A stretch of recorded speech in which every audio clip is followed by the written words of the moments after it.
So hi అండి. ఎందుకు America MBBS invalid?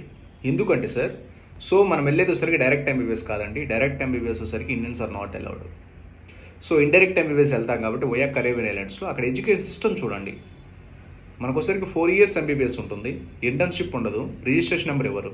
As per NMC rules ప్రకారం ఏంటంటే కంపల్సరీ కోసం మనకు 4.5 years ఎంబీబీఎస్ ఉండాలి, ఇంటర్న్షిప్ 12 months ఉండాలి, తర్వాత రిజిస్ట్రేషన్ నెంబర్ ఉండాలి. అంటే మనం లైసెన్స్ టు ప్రాక్టీస్ అక్కడ చేసుకునే క్యాపబిలిటీ ఉండాలి. సో అవి లేనప్పుడు వచ్చేసరికి ఆ డిగ్రీ 200% ఇన్వాలిడ్ ఇన్ ఇండియా.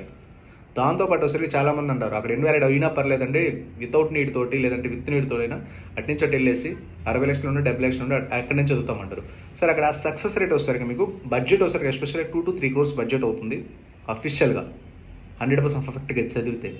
దాంట్లో సక్సెస్ రేట్ వచ్చేసరికి 1 or 2%. ఒకసారి క్లారిటీగా చెక్ చేసుకొని మీరు ఎంబీబీఎస్ అబ్రాడ్ డెసిషన్ తీసుకోండి. ఎందుకంటే ప్రాపర్గా వెళ్ళలేదనుకోండి, మళ్ళీ ఇండియా వచ్చి నీట్ ఎగ్జామ్ రాసుకొని మళ్ళీ ఫ్రెష్గా జాయిన్ అవ్వాల్సి వస్తుంది.